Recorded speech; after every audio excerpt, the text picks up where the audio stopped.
Look out, everyone. It's a scary assault rifle. Run for it. It's gonna kill everyone.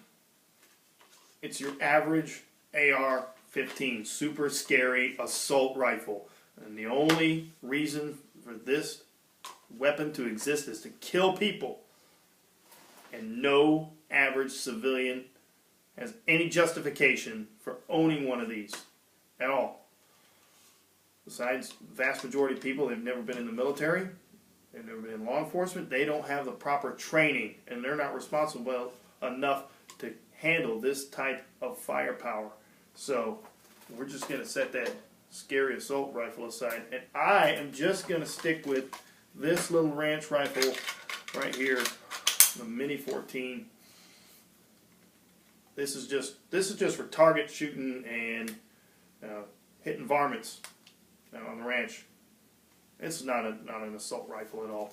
So I'm just going to stick with this one, the non-scary rifle.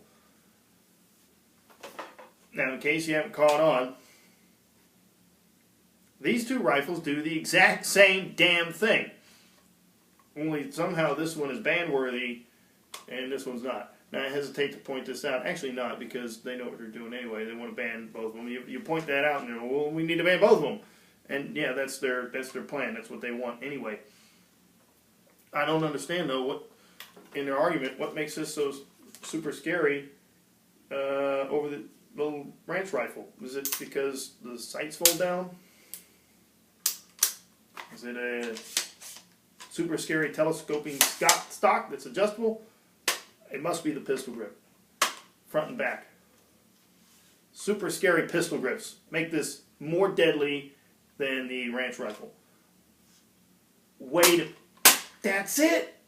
That's it. It's the ultra mega scary 30 round high capacity magazine. That's it. It's way more firepower than this little Mini 14, because it only comes with a 5 round magazine. I mean, that is, unless I took this magazine and put it in there, and now it has the same capacity as the scary assault rifle.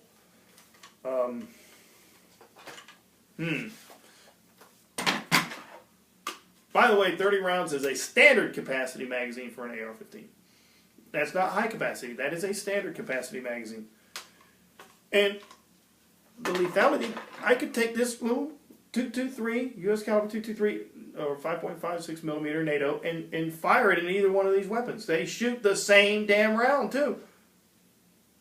The effectiveness, and that's actually a pretty dinky round, the effectiveness and firepower and lethality and all that comes from what it's chambered for. And I can get either one of these rifles chambered for this 300 Blackout. I've seen you can get this chambered for an even dinkier 22 long rifle, which will barely penetrate a tin can.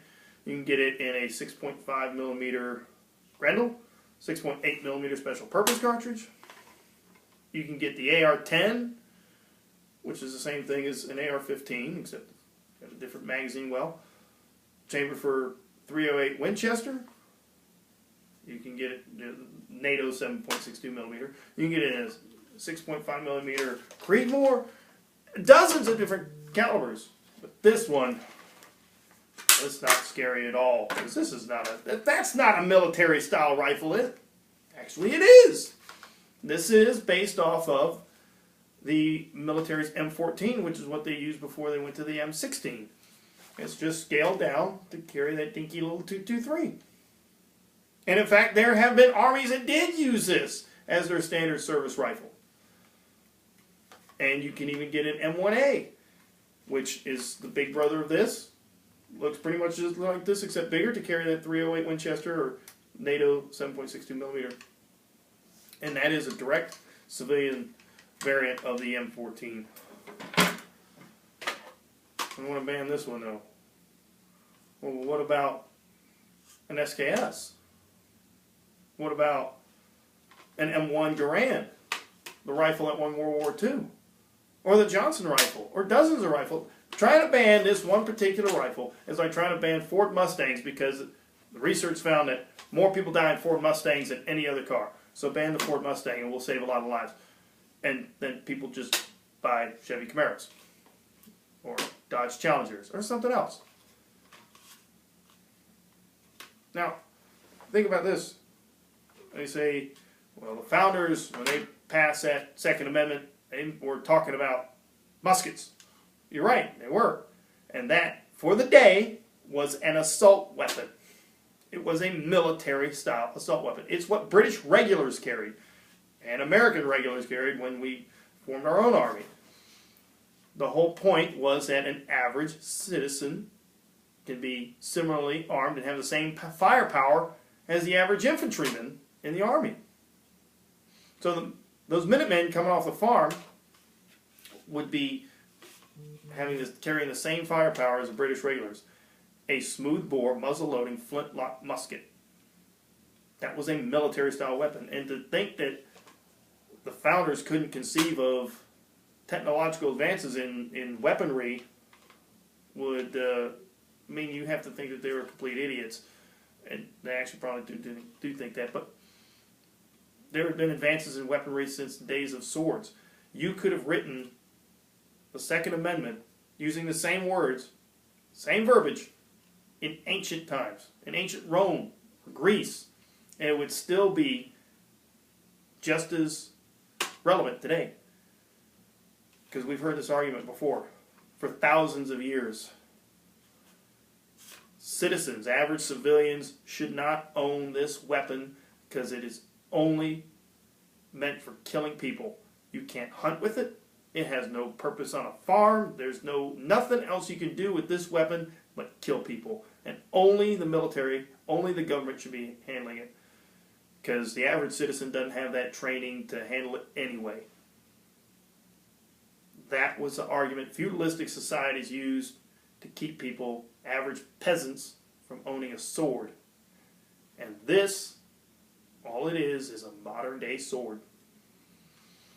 And in fact, whereas people during colonial times had equal firepower as the average infantryman in the army, the average citizen does not today, because troops in the army today have select fire weapons which can shoot fully automatic, and we can't with this, so they have a firepower advantage.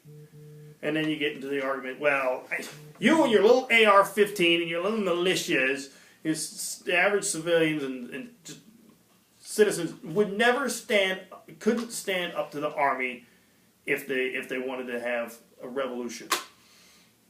If the government wanted to trample on your rights, you wouldn't be able to stop them with their machine guns and their tanks and their heavy artillery and their helicopter gunships and attack aircraft. You would never ever be able to stop them with one of these. Well, then what's the problem? Why can't an average citizen have one of these? But it's an even weapon of war, and it's so powerful. But we wouldn't be able to stand up to the army if we were mounting a revolution. So which is it? Is it super duper scary and powerful, or is it something that would never stand up against the military if we started a revolution?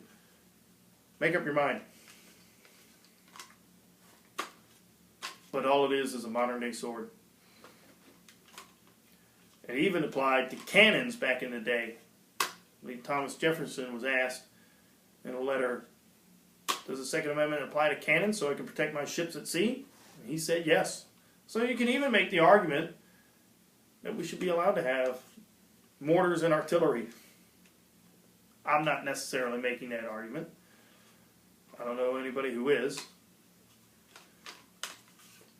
But as long as the citizens have similar power to the average rifleman in the army or in the government, whatever component they decide to use to enforce their power, then you have free citizens, not subjects, because we live in a republic. So just think about that. Sic Semper Tyrannis.